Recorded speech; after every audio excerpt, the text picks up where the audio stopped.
사위놈의 목소리가 찢어지듯 들렸습니다. 완전히 발악을 하고 있었습니다. 죄송합니다. 어머님, 제가 더 신경을 쓰겠습니다. 용서해 주세요. 딸애가 울먹이면서 말했습니다. 목소리가 몹시 떨렸습니다. 뭐라고 신경을 더 써? 그럼 지금까지 신경을 덜 쓰고 했단 말이냐? 시모의 말이 앙칼지고 갈라져 있었습니다. 다시 딸애의 비명이 들렸습니다. 안녕하세요. 서울 광진구에 사는 김준혁 씨 사연입니다. 딸과 통화를 했습니다. 평소 딸애는지 엄마하고만 자주 연락을 하지 김 씨하고는 잘하지 않았습니다. 보통 아빠들이 그렇듯이 묵뚝뚝해서 자주 통화하기가 내심 어려웠을 겁니다. 시집가고 잘 지낸다는 말만 엄마를 통해 들었을 뿐입니다. 딸의 목소리는 좀 갈라져 있었지만 잘 지내고 있다고 합니다. 김 씨는 다행으로 생각했습니다. 상견례에서 봤을 때 시부모들이 딸애에게 자상하게 해주는 모습을 봤지만 어딘가 부자연스러운 데가 있었거든요. 시부모들이 사람을 칭찬하고 자상하게 대해주는 게 몸에 밴 성격들은 아닌 것 같았습니다. 그리고 사위도 가부장적인 권위의식에 잡혀 있는 것을 봤습니다. 물론 세상에 완변한 사람이 어디 있겠습니까? 대다수 조금씩 모자라는 것을 보완해 살아가는 게 삶이겠죠. 그런데도 어쩐지 김 씨 마음에는 언짢은 인상이 남아 있었습니다. 그것은 수사관 생활을 한 김 씨의 직업적 육감이기도 했습니다. 그래서 혹시나 딸애가 시가 식구들한테 제대로 인정받지 못할까 걱정을 하기도 했습니다. 아빠, 걱정하지 마세요. 저는 잘 지내고 있어요. 힘든 게 있으면 말씀드릴게요. 식사 제때에 잘 챙겨 드세요. 그래, 알았다. 잘 지내고 있다니 다행이다. 시가 식구들한테 잘하고 시부모님께도 정성 들여 모셔야 한다. 부족한 건 바로 배우고. 네, 너무 걱정하지 마세요. 제가 열심히 배울게요. 그리고 한참 시간이 갔습니다. 결혼하고 첫 번째 맞는 명절 때 시가에서 하루 지내고 딸애가 사위하고 집에 왔습니다. 얼핏 보니까 처음 만났을 때보다 사위가 손윗사람이 되어 있는 느낌을 받았습니다. 물론 나이가 2살 위니까 부부 사이에 존칭이 자연스럽게 이뤄질 수도 있었습니다. 그럼에도 처음에는 평등했던 관계에서 이제는 말투에서부터 남편에게 존칭을 쓰고 사위는 딸애에게 하대를 하는 행위는 괜히 거슬렸습니다. 그나저나 부부인 자기들끼리 하는 거 이래라 저래라 할 수 있는 문제는 아니었습니다. 자네 하는 일은 잘 되고 있나? 네, 장인어른. 좀 바빠서 그렇지. 잘 되고 있습니다. 저도 이번에 승진을 할 것 같습니다. 모두 집사람이 덕분입니다. 여자가 남편 챙겨주는 게 당연한 일이지만 집사람이 잘하고 있습니다. 아내는 그런 사위를 믿음직스럽다고 늘 침이 마르게 칭찬을 해줍니다. 그런데 김 씨는 그의 말 한마디에서 가슴이 막막해지는 것을 느끼는 것입니다. 이 여자가 남편 챙겨주는 게 당연한 일이라는 사위의 말은 여성에게 어떤 의무를 강요하는 듯한 어감이 있습니다. 부부는 어느 일방이 챙겨주는 사이가 아니라 서로 챙겨주고 받는 관계가 되어야 하는 겁니다. 딸의 표정은 밝았습니다. 약간 피로가 쌓인 것을 빼고는 다른 이상한 것은 못 느꼈습니다. 자네는 어릴 적에 가족이 많은 곳에서 컸나? 저는 단촐한 가정에서 자랐습니다. 부모님 이외에 다른 형제가 없었기 때문입니다. 작은 집이나 큰 집 식구들하고는 왕래가 자주 없었는가? 가끔씩 왕래를 했는데 커가면서 점차 뜸해졌습니다. 수진이도 그렇네. 단촐하게 자라서 다른 식구들 어려움을 빨리 알아차리지 못할 때가 있을 거네. 그건 자네도 마찬가지겠고. 그러니 남의 입장부터 생각해야 하네. 딸애와 사위가 돌아가고 한동안 집안이 적적했습니다. 명절이라고 딱히 누구 찾아오는 사람이 있는 집안은 원래 아니었지만 그나마 딸애가 왔다가 간 게 바로 티가 나더군요. 사람이 드는 것은 몰라도 나는 것은 티가 난다고 마음 한구석이 먹먹해지는 게 있었습니다. 딸애가 신혼 초부터 시부모를 모시고 사는 게 마음에 무척 쓰였습니다. 통상 부모 입장에선 다 큰 자식과 함께 사는 걸 부담스러워합니다. 걸을 힘만 있어도 혼자 살겠다는 게 요즘 부모들의 심정입니다. 그런데 사돈 측에선 새며느리를 붙잡아 놓고 한 집에서 살고 있습니다. 전형적인 시집살이를 하고 있는 셈입니다. 자식이 부모 모시고 사는 걸 뭐라 할 수는 없는 일입니다. 다만 신혼 재미를 제대로 못 느끼고 바로 시부모 봉양하는 게 안타까운 것입니다. 단순히 함께 사는 게 문제가 아니었습니다. 사위가 효자라서 시부모를 모시고 산다면 그것처럼 아름다운 모습이 어디 있겠어요? 그런데 사위가 마마보이 기질이 다분해서 그렇다면 문제는 달라지는 것이죠. 마마보이는 결국 시모의 간섭과 통제를 받게 된다는 걸 의미합니다. 다시 말해 딸애가 시모의 지시와 통제를 겪게 될 것이 뻔했습니다. 명절에도 김 씨는 그런 측면에서 말은 못하지만 딸애의 고충이 있는 듯 했습니다. 그래도 그 모든 것은 운명이고 스스로 헤쳐나가야 할 길이기에 부모로서도 뭐라고 할 수 있는 건 아닙니다. 단지 사위가 딸애에게 권위적으로 대하고 시모가 딸애를 혹시 하인 부리는 듯 하는 건 아닐까 걱정이 되는 것입니다. 김 씨는 딸애와 통화를 했습니다. 간만에 엄마하고 다 같이 여행이나 갔다 오자고 했습니다.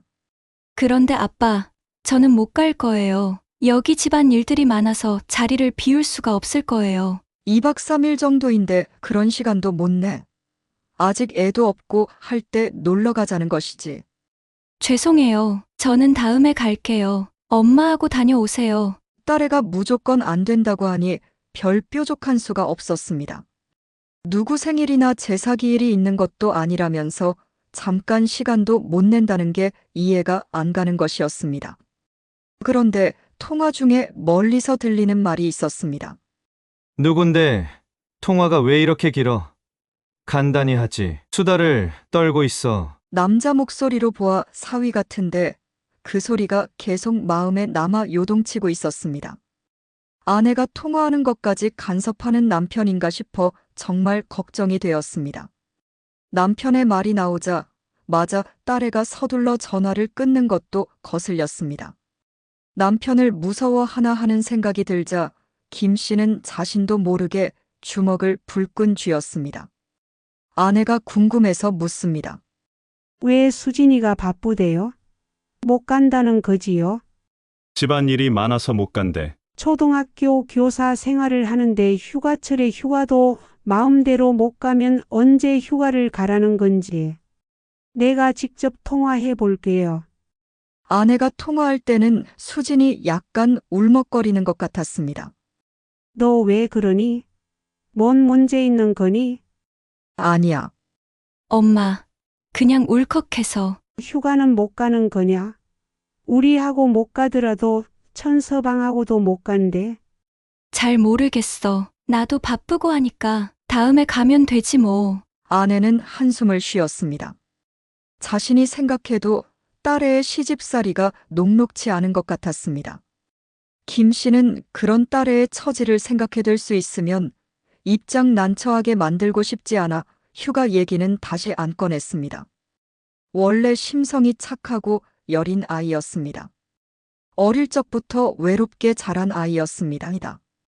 박봉의 공무원 봉급으로 지하 전세방에서부터 시작해 내 집 마련하기 전까지 가족들은 정말 어렵게 살았습니다. 딸애는 초등학생 때 저학년 때부터 혼자서 밥을 차려 먹고 설거지까지 했던 아이였습니다. 부부가 생활전선에 나가는 바람에 딸애가 자신의 뒤치다꺼리를 다하며 살아온 아이였습니다. 이제 결혼해서 남편의 사랑과 시부모의 배려를 받으며 행복하게 살아가길 학수고대하고 있었건만 왜 이리 신경이 곤두서는 것인지 김 씨는 착잡했습니다. 김 씨는 검찰에서 수사를 해온 사람으로 상황 판단이 빠른 사람입니다.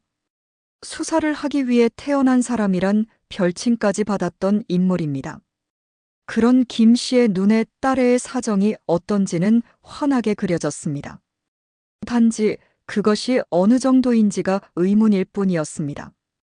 김 씨는 현직을 은퇴했지만 몸과 마음은 아직도 현장에 나가 있는 것과 같았습니다. 한 번은 집사람이 딸의 집에 다녀와야겠다는 것을 극구 만류했습니다. 수진이가 독립해서 살고 있다면 김치든 뭐든 가져주고 수시로 들락거릴 수 있겠지만 시부모하고 사는데 괜히 빈정살까 걱정돼. 딸애가 어떻게 살고 있는지 그것 한번 보는 것도 힘들면 도대체 딸들은 왜 낳아서 키운대요. 아내의 하소연도 맞는 말입니다. 그러나 딸의 입장을 고려한다면 오히려 멀리 떨어져 주는 게 더 도움이 될 것입니다. 김 씨는 최근 들어 왜 그렇게 딸애가 눈에 밟히는 건지 의아했습니다. 저번에 딸애와 통화할 때 들린 말소리가 여간 신경 쓰이는 게 아니었습니다. 그때 사위의 목소리였는데 그 소리를 듣자마자 다급히 전화를 끊던 딸애가 마음에 걸리는 것이었습니다. 왜 그런지 모르겠습니다. 잠을 자다가도 그 생각이 떠올라 마음을 괴롭힙니다. 혼자서 별의별 생각을 다 합니다. 혹시나 하는 마음은 점점 초조해지고 불안해져 갔습니다. 그래서 결국 여러 고민 끝에 딸애를 만나기 위해 학교에 찾아갔습니다. 학교 쉬는 시간대를 맞춰 전화를 넣었습니다. 내가 교무실 부근에 와 있다. 잠깐 얼굴 좀 보자. 아빠, 무슨 일 있으세요? 학교까지 찾아오시고. 그냥 얼굴 보러 왔어. 잘 지내는지 궁금해서. 잠시 딸애를 기다리는데 전에 집에 놀러 왔던 선생님이 지나가다 김 씨를 봤습니다. 어머, 아버님. 수진이 학교 친구예요. 수진이 보러 오셨어요? 응. 오랜만이네. 같은 학교에 근무하는구나? 네. 아버님, 뭐 특별한 일 있어 오신 건가요? 아니, 얼굴 좀 보려고. 그런데 그 선생님이 자꾸 멈칫거리며 할 말이 있는 듯 했습니다. 자신은 지금 수업 들어가야 한다 하고 마침 수진이도 나오고 있고 해서 나중에 통화 한번 하자고 번호를 받았습니다. 수진이 오다가 희영을 보고 손을 흔들었습니다. 아빠, 희영이 아세요? 그럼 집에 두어 번 놀러 왔었잖아. 그래서 얼굴을 알고 있었지. 여기 웬일로 오신 거예요? 엄마 별거 없지요? 딸애는 많이 헬쓱했습니다. 어딘가 아픈 사람 같기도 하고 눈은 충혈돼 있었습니다. 너 체중이 많이 빠졌겠구나. 아픈 곳이 있는 거 아니냐? 아니에요. 업무가 많아서 그런 것 같아요. 금세 또 괜찮아질 거예요. 걱정 마세요. 자식의 안색이 좋지 않아 보이는 게 영 마음에 걸려 물었습니다. 천 서장은 너한테 잘해주니? 솔직히 말해봐라. 그럼요. 잘해줘요. 그런데 살짝 어두운 기색이 느껴졌습니다. 말 못할 사정이 있구나 싶었습니다. 얼핏 보니까 한쪽 귀 밑이 울퉁불퉁 살짝 부어있는 듯 보였습니다. 그것을 물어보려고 하는 순간 딸애가 교무실에 빨리 가봐야 한다고 하여 묻지 못했습니다. 총총히 걸어가는 딸애의 뒷모습이 왜 그렇게 애틋하고 안타까운지 김 씨는 자신도 모르게 눈물이 흘렀습니다. 그 밝고 쾌활하던 수진의 모습은 온데간데 없고 뭔가 어두운 구석만 보였습니다. 딸애와 헤어지고 김 씨는 수진이 친구 희영이에게 문자를 했습니다. 바쁘지 않을 때 전화 달라고 했습니다. 두어 시간 후 연락이 왔습니다. 아버님, 이건 제가 말씀드렸다고 하지 마세요. 수진이가 요즘 몸 상태가 많이 안 좋은 것 같아요. 어디 병이 있는 건가 물어봤더니 없다고만 해요. 그런데 며칠 전에 저희 병원 체육대회가 있었거든요. 그때 체육복을 입고 있었는데 수진이가 팔소매를 걷어붙였어요. 처음엔 몰랐는데 손목하고 팔뚝 안쪽에 시퍼런 멍자국이 보이더라고요. 김 씨는 입안이 바짝 말랐습니다. 정신이 약간 혼미해지는 느낌도 들었습니다. 그래서 물어봤어요. 이게 뭐냐고 했더니 얼른 소매를 내려버리더라고요. 그리고는 어디서 부딪혀서 난 상흔이라고 했어요. 그런데 그건 누가 봐도 부딪힌 게 아니거든요. 누군가 손목을 억세게 잡았을 때 난 것이 분명했습니다. 그때부터 수진이 걱정이 돼 더 자세히 보게 되더라고요. 그런 중에 어제도 탈의실에서 옷 갈아입는데 다리에도 멍자국이 몇 군데 있었어요. 수진이는 계속 다친 거라고 하던가. 상처가 심했나? 네. 푸른 멍자국이 하루에 생긴 것 같지 않았어요. 본인은 괜찮다며 다른 사람들한테 말하지 말라고 신신당부를 했어요. 아버님이 알고 계셔야 할 것 같아서요. 같은 간호사로서 수진의 상태가 어떤 것 같은가? 말씀드리기 좀 그런데 폭행이 있었던 것으로 생각합니다. 김 씨는 순간적으로 현기증을 느껴 휘청거렸습니다. 통화가 끝나고 멍하니 벤치에 앉아 허공만 쳐다봤습니다. 가정폭력이라니. 내 딸에게. 치밀어 오르는 분노에 주먹으로 벤치를 내리쳤습니다. 집으로 돌아가는 길에 김 씨는 소주를 한 병 쌌습니다. 깡소주를 빈속에 들이부었습니다. 도저히 맨정신으로 버틸 수가 없었습니다. 그렇지 않아도 어릴 적부터 홀로 자라 외로운 아이한테 왜 이런 시련을 주는 건지 하늘이 원망스럽고 기구한 팔자를 탓했습니다. 그 불쌍한 아이에게 축복을 줘도 모자랄 판에 어떻게 그럴 수가 있는 건지 운명을 한탄했고 저주했습니다. 눈물이 앞을 가렸습니다. 이 사실을 아내에게 어떻게 말을 해야 할지 걱정이었습니다. 이 얘기를 들으면 아내가 얼마나 비통해 할까 생각하니 목이 메었습니다. 하나밖에 없는 딸 자식이 이 거친 세상을 어떻게 버티고 살아갈 수가 있을까 생각하니 하염없이 눈물이 났습니다. 구타. 가정폭력? 그 말들의 의미는 인간성 말살이었습니다. 김 씨는 불끈하는 마음에 사위놈에게 전화를 할 뻔했습니다. 전화를 해서 쌍소리로 욕을 마구 퍼붓고 싶었습니다. 아니 당장 찾아가 요절을 내고 싶었습니다. 비록 나이를 먹었지만 아직도 현장에서 어깨들을 때려 눕히던 실력은 남아 있었습니다. 그렇지만 수사관 생활을 한 사람이 그래서는 절대 안 됩니다. 사사로운 감정에 빠져 폭력을 정당화할 순 없습니다. 최대한 법의 심판대에 올려놔야 합니다. 비록 법이 솜방망이 처벌에 그칠지라도. 하지만 세상에는 법보다 주먹이 앞서는 게 더 많은 현실입니다. 법과 적당히 타협하는 폭력은 어쩔 수 없이 세상에 필요한 것입니다. 인간적이지 못한 것들은 비인간적으로 대응해줘야 합니다. 만약에 그것이 엄격하게 적용되었더라면 지금처럼 세상이 범죄로 들끓지는 않았을 겁니다. 교정이라고들 말합니다. 그렇지만 세상을 살아오면서 깨달은 것은 인간은 고쳐 쓸 수 없다는 말입니다. 구치소에서 교정되어 나온다는 말을 믿을 사람이 있을까요? 물론 범죄를 재범하지 않는 것만으로도 교정의 효과라고 할 수 있겠지만 인간성을 상실한 것은 결코 되돌릴 수 없습니다. 배가 고파 어쩔 수 없이 남의 빵을 훔친 것과 자신의 아내를 수시로 폭행하는 가정폭력범은 인간성에서 다른 차이가 있습니다. 가정폭력범은 절대 교정되지 않습니다. 가정폭력은 상습적으로 흘러가게 돼 있습니다. 김 씨는 술 기운에 자신이 무슨 일을 저지를지 걱정이 되었습니다. 그래서 얼른 집으로 들어갔습니다. 아내는 왜 그러느냐고 술을 어디서 마셨냐고 잔소리를 했습니다. 남의 마음도 모르고. 그래서 모르는 게 약입니다. 그렇게 생각해서 아내에게는 아무 말도 하지 않았습니다. 괜히 알아봤자 당장 뭘 어떻게 할 수도 없는 일이었습니다. 그렇지만 딸애가 폭행당한 것을 알면서 즉시 아무것도 못하고 있는 자신에게 화가 났습니다.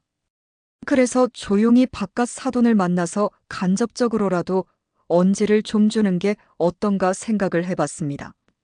같이 늙어가는 나이이고 세상 물정 알 만큼 아는 사람들이니 그래도 허심탄회하게 얘기가 통할 것으로 믿었습니다. 전화를 먼저 할까 고민하다가 일단 집 앞으로 가보기로 했습니다.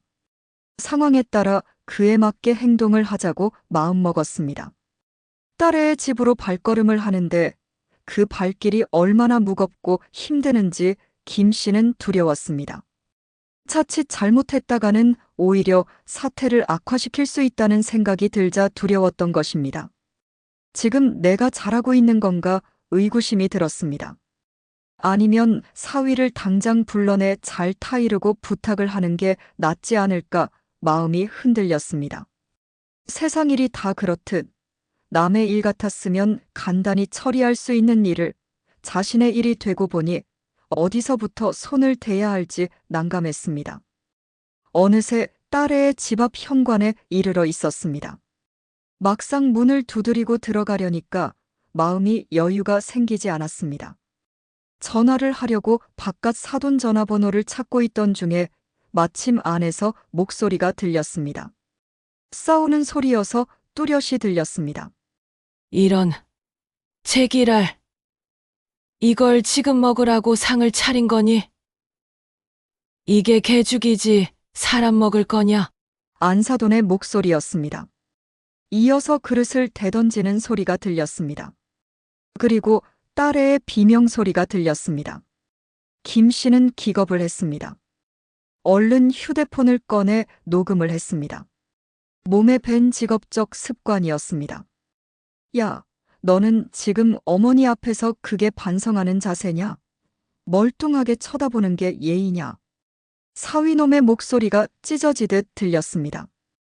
완전히 발악을 하고 있었습니다. 죄송합니다.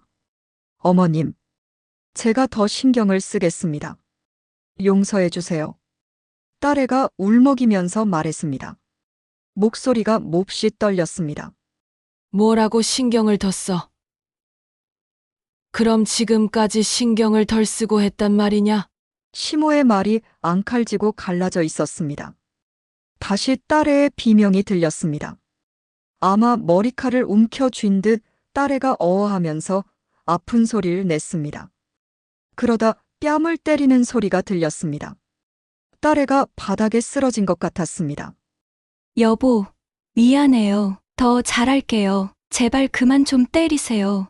제발. 김 씨는 하마터면 문을 걷어차고 뛰어들 뻔했습니다. 그러나 증거를 모아야 했습니다. 더는 견딜 수가 없었습니다. 빨리빨리 치워. 좀 있으면 어머니 친구분들 오실 거야. 빨리 정리해. 김 씨는 서둘러 계단으로 뛰쳐내려갔습니다. 등 뒤로 식은 땀이 흘렀습니다. 완전히 지옥 그 자체였습니다. 인두껍을 쓰고 할 짓들이 아니었습니다. 저들은 괴물이었습니다. 인간이길 거부하는 자들이었습니다. 불쌍하게 자란 남의 딸을 데려다가 왜 저렇게 괴롭히는 건지 도대체 이해가 안 되었습니다. 그런데 왜 딸애는 저런 폭력을 감수하며 참고 사는 걸까? 뭔 빌미를 잡힌 건가? 아무리 그렇다 해도 저토록 인간성을 상실한 짓거리를 어떻게 견뎌내고 있단 말인가? 똑똑하고 야무진 딸애의 성격상 어찌 저런 참혹한 행위를 묵과하고 있다는 말인가? 도무지 납득할 수가 없었습니다. 자신에게 닥친 저 시련을 남한테 얘기하기에 부끄러웠을까? 아니면 부모에게 알려져 마음 고생시킬까봐 혼자서 전전긍긍하고 있는 것일까? 김 씨는 끓어오르는 복수심에 치를 떨어었습니다. 저들의 인생을 풍비박산내고 갈기갈기 찢어버릴 것을 다짐했습니다. 김 씨는 즉시 서울경찰청 수사과 김 계장과 통화했다. 한때 합동수사 관련으로 잘 알고 있는 사이였습니다. 수사관님, 오랜만입니다. 은퇴하셨다고 들었습니다. 어떻게 잘 지내세요? 덕분에 잘 지내네. 오늘 부탁할 게 있어서 전화했어. 내 딸의 가정폭력 사건이네. 네, 마음고생이 심하시겠군요. 지역이 어디인데요? 그렇게 해서 김 씨는 김 계장과 논의를 했습니다. 김 계장은 속마음을 그대로 말해줬습니다. 수사관님이 더 잘 알고 계시겠지만 가정폭력은 현행범 아닌 이상 공권력이 개입하는데 한계가 많습니다. 지극히 사적인 부부관계라 상황에 따라 이리저리 바뀌기도 하고요. 일단 증거 수집이 잘 되어야 합니다. 그리고 상습적인 경우가 많으니까 그걸 입증하면 되고요. 의사소견서나 진단서 그리고 누금 녹취 같은 경우입니다. 폭행은 당연히 상습이 될 것이지만 그것만으론 상대가 받는 데미지가 별로라. 일단 이혼 소송에서 유리한 입장이 되겠지. 수사관님이 판단하시고 때와 장소를 신고해 주시면 법대로 처벌받게 하겠습니다. 김 씨는 대검찰청 범죄분석과의 정계장을 찾았습니다. 그는 한때 같은 과에서 근무한 동료입니다. 그를 통해 유능한 해커를 소개받았습니다. 먼저 바깥 사돈이 운영하는 중소기업체가 하나 있는데 그 중앙 서버에 접속해 자료를 훑었습니다. 티끌만한 것이라도 전부 체크를 했습니다. 회계를 부전공한 김 씨였기에 가능한 작업이었습니다. 그리고 집안 가전제품을 통해 내부 감시를 해보기로 했습니다. 그래서 로봇 청소기나 PC와 연동된 앱이나 무선 공유기를 통해 집안 내 다른 기기까지 해킹하도록 손을 봤습니다. 먼저 회계적으로 비자금으로 의심되는 자금 세탁을 찾아냈습니다. 50억 이상의 회사 자금이 이상한 곳으로 흘러들어가 세탁되고 그 돈이 바깥 사돈의 차명 계좌로 옮겨졌습니다. 그것은 분명히 음성적 자금이었습니다. 가장 흔하게 비자금을 만드는 방법 중 하나였습니다. 조그만 회사인 만큼 외부의 감시 장치가 없어 중구난 방식으로 회계를 조작하는 일이 다반사였습니다. 최근 3년치 자료만 가지고도 그런데 더 앞당겨 조사해보면 굉장히 큰 규모가 될 것으로 봤습니다. 김 씨는 어느 날 딸애를 만나러 학교에 갔습니다. 딸애는 김 씨는 보더니 금세 눈물을 글썽이는 것이었습니다. 얼마나 힘들고 외로웠으면 애비를 보자마자 눈물부터 흘리겠는가 생각하니 가슴이 쓰려왔습니다. 아빠, 그래.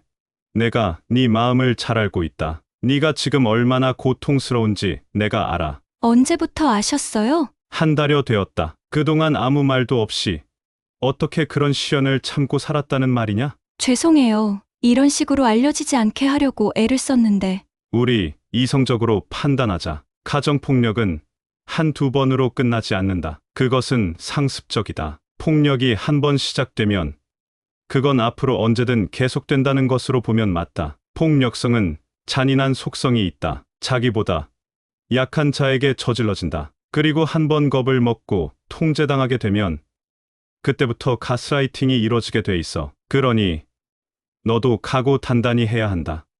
네, 이렇게 된 마당에 더는 견딜 수 없어요. 아니, 견딜 명분이 없습니다. 아빠가 하라는 대로 할게요. 일단 상습적인 자료를 확보해야 하니 오늘이라도 진단서를 받고 이후 어떤 폭행이라도 생기면 무조건 의사소견서라도 받아둬라. 그리고 휴대폰으로 그들의 언동을 녹음해둬라. 그 모든 자료가 천서방의 상습적인 폭력을 입증할 것이다. 수지는 아빠의 말대로 냉정해지기로 했습니다. 이대로 가면 평생 맞고 살아야 되고 또 부모 가슴에 대못질을 당한 마당이니 더는 참을 수가 없었습니다. 인간 존엄성의 문제였습니다. 그동안 수진이 참고 견뎌온 것은 부모님에게 결혼을 걱정시키고 싶지 않았기 때문이었습니다. 어느 공휴일, 딸의 시댁에서는 안사돈의 칠순잔치를 준비하고 있었습니다. 장소는 호텔 연회석으로 정했습니다. 딸애는 병원에 이틀간 휴가를 냈습니다. 얼마나 일을 시켜 먹는지 몸이 10개라도 모자랄 판이었습니다. 작은 실수에도 시모의 극성은 유난했습니다. 며느리의 인격을 집안 여러 사람들 앞에서 망신을 줬습니다. 남편이란 자는 자기 아내를 마치 하녀처럼 취급했습니다. 조그마한 트집이라도 잡히면 그걸 침소봉대에서 심각하게 만들었습니다. 그것을 빌미로 아내를 쥐잡듯 다구쳤습니다. 사람들 중에는 번듯한 며느리를 데려다 몸쪽 만드는 시모라는 말까지 나왔습니다. 시모는 행사식 전부터 나와서 직접 현장을 체크하고 잔소리를 하고 다녔습니다. 수진아, 너 거기서 뭐 하냐? 빨리 이쪽으로 와. 이 테이블 보 좀 바꿔와라. 이물이 붙은 것 같아 보인다. 그리고 행동 좀 빠릿빠릿하게 못하겠니? 수진아, 여기 꽃다발들은 다 저쪽으로 걸어둬라. 누가 이런 걸 여기다 놔뒀냐? 때마침 김씨 내외도 도착해 있었습니다. 사돈 측에선 인사를 하는데 시큰둥하는 반응을 보였습니다. 김씨 부부가 와 있는데도 안사돈은 수진에게 구박을 주었습니다. 수진은 부모님이 왔는데도 인사할 겨를이 없었습니다. 5만 가지 일들을 다 시켜서 수진의 이마에는 땀방울이 맺혔습니다. 사회자가 나와서 연회장을 정리했습니다. 참석자들이 시끌벅적했습니다. 내외빈이 중앙석에 둥글게 마주보고 앉았습니다. 김씨 내외도 그 자리에 있었습니다. 친인척과 회사 관계자들이 뒤엉켜 범벅이 된 상태였습니다. 사회자의 안내로 이내 자리가 잡혀가고 있었습니다. 먼저 칠순을 맞은 안사돈이 인사말을 했습니다. 감사합니다. 바쁘신 와중에도 이렇게 참석해 주셔서 정말 감사합니다. 이 나이 먹도록 아직도 옛날 감정이 남아 이렇게 소녀같이 천진난만하게 살고 있습니다. 여기 자리를 빛내주신 남편 회사의 부사장님과 전무이사님이 전적으로 이 행사를 지원해 주셨습니다. 깊이 감사의 말씀을 드립니다. 시몬은 인사말을 마치고 단상에서 내려오다가 테이블에 몸을 부딪혔습니다.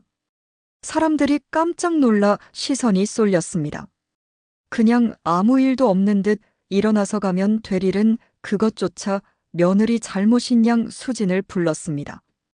야, 수진아. 왜 이 테이블을 이렇게 붙여놨냐? 단상에서 내려올 때 부딪힐 수 있다는 생각 안 하냐? 그런데 그 테이블이 있는 곳에서 단상과는 거리가 멀었습니다. 단지 안사돈이 폼나게 걷다가 삐긋해서 테이블에 부딪힌 것뿐이었습니다. 그런데도 직원들이 세팅해 놓은 일을 가지고 며느리만 탓하는 시모를 두고 사람들은 속으로 비웃었습니다. 수지는 멀뚱하니 서 있을 뿐 뭘 어떻게 해야 할지 몰라 창피했습니다. 귀 밑까지 벌겋게 되었습니다. 누가 봐도 정말 어색하고 불편한 순간이었습니다. 사회자가 그런 거를 알아차리고 분위기를 바꿨습니다. 바로 초청 가수의 노래가 있었습니다. 유명하지 않는 가수였는데 트로트 두 곡을 불렀습니다. 사람들은 뽕짝에 신이 나서 떼창까지 했습니다. 한창 분위기가 무르익어가는 도중에 막간의 시간이 있었습니다. 그때 김 씨는 좌석에서 일어나 영상실로 올라갔습니다. 그곳에는 미리 손을 써둔 영상기사가 자리를 비워주었습니다.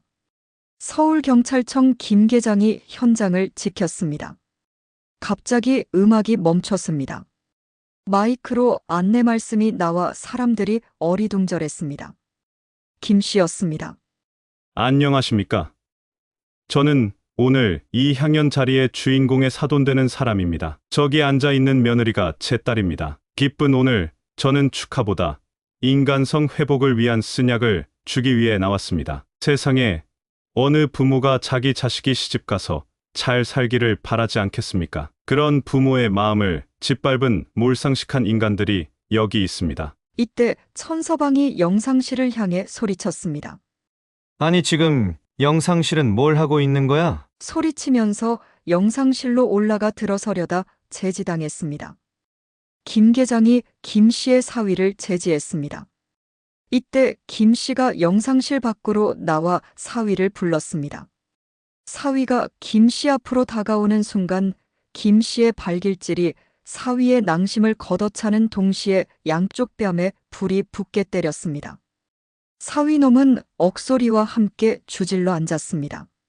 아내를 원수진 듯 때리는 너 같은 개자식은 평생 불구로 살아가야 되는데 내 눈에 또 띄면 그땐 아주 밟아버릴 테다. 알았어? 웅성웅성하는 소리와 함께 영상실에서 조명이 꺼졌습니다. 곧이어 동영상이 나왔습니다. 남편이 수진의 뺨을 때리고 그릇을 바닥에 내던지는 장면이 나왔습니다. 사람들은 기겁을 했습니다. 이어 시모인 사돈이 수진의 머리칼을 잡아 끌고 음식이 범벅이 된 바닥에 머리를 처박게 했습니다. 그리고 그 음식을 다 주워 먹으라고 시켰습니다. 바깥 사돈은 그런 모습을 웃으며 쳐다보기만 했습니다. 용서해달라는 수진의 말은 무시하고 무조건 음식을 먹으라고 남편이 수진의 머리를 눌렸습니다. 사람들 중에서 탄식이 나왔습니다. 시몬은 얼굴이 시뻘겋게 되어 씩씩거리며 김 씨의 아내를 노려봤습니다. 지금 이게 뭐 하는 짓이야? 이들이 뭐가 잘났다고? 여기 와서 행패야? 악을 썼으나 김 씨는 멈추지 않았습니다. 이 집안은 겉으로는 점잖은 척했지만 인류대학을 나와 간호사로 근무하는 며느리를 마치 하녀 취급하면서 수시로 구타해왔습니다. 그리고 여기 바깥사돈이 경영하는 회사의 비리를 보세요. 수년에 걸쳐 회사 자금을 빼돌려 뒤자금으로 만들어 개인 사비로 활용되었습니다. 그 액수만 50억 원이 넘습니다. 이러니 회사 주주들에게 배당이 한 번도 안 돌아갈 수밖에 없었던 겁니다. 영상에는 비자금 형성 과정의 서류들이 비춰지고 있었습니다. 참석자들의 장탄식이 끊이질 않았습니다. 바깥 사돈은 고개를 푹 숙이고 아무 말도 못했습니다. 김 씨의 말은 이어졌습니다. 오늘 이 자리에서 사위를 상습폭행에 의한 가정폭력으로 신고하고 바깥사돈을 현행범으로 고발하겠습니다. 김 계장이 신분을 밝혔습니다. 천기덕 씨와 천상호 씨 부자는 지금 경찰서로 임해 동행하겠습니다. 경찰서에 가서 상습 폭행과 횡령 혐의에 대해 조사를 받게 될 것입니다. 그리고 천 씨 가족들은 오늘부터 수진 씨에게 접근 금지를 명합니다. 연 회장은 얼어붙었습니다. 누구도 이의 제기를 하거나 항의하지 못했습니다. 그만큼 천 씨 집안이 해온 악행들이 많았기 때문이었습니다. 수진이 처음에 매맞는 장면을 보고 김 씨 아내는 눈물을 흘렸지만 끝까지 정신을 놓지 않고 오만한 천 씨 부자가 끌려가는 모습을 바라봤습니다. 연회는 그것으로 막을 내렸습니다. 안사돈은 발악을 하면서 대들다가 나중에는 눈물과 콧물이 범벅이 된 채 김 씨 부부에게 용서를 빌었습니다. 우리 아들과 남편을 용서해 주세요. 전부 제가 잘못해서 벌어진 일들입니다. 제가 사치가 심해서 남편이 회사 돈을 쓰게 된 것이고 제가 오만의 며느리를 구박했습니다. 모든 게 저의 불찰에서 빚어진 일입니다. 사돈, 부디 용서해 주세요. 수진아, 네 남편을 용서해 줘라. 제발. 그러나 누구도 안사돈을 부축해주는 사람 하나 없었습니다. 다들 눈을 흘기며 비난했습니다. 인간이 할 짓이 아니야. 돈 좀 있다고 떵떵거리더니 꼴 좋다. 진즉에 알아봤지. 며느리 쥐잡듯 하는 거 보고 인간성이 어떤지 알았지. 수지는 엄마를 껴안고 밖으로 나왔습니다. 자신이 그토록 사랑하는 부모님에게 불효를 드려 마음이 아팠습니다. 그럼에도 그 지긋지긋한 지옥구덩이에서 자신을 빼내준 부모님에게 고마웠습니다. 아무리 세월이 흘러 내 부모가 늙어도 자식에 대한 사랑까지 늙는 건 아닙니다. 아니 오히려 더 각별하고 더 애틋합니다. 늙은 부모 홀대하지 말고 정성으로 모시세요. 그게 인간성을 회복하는 길입니다. 인간이 짐승과 다른 게 뭐이겠습니까? 사연은 여기까지입니다. 감사합니다.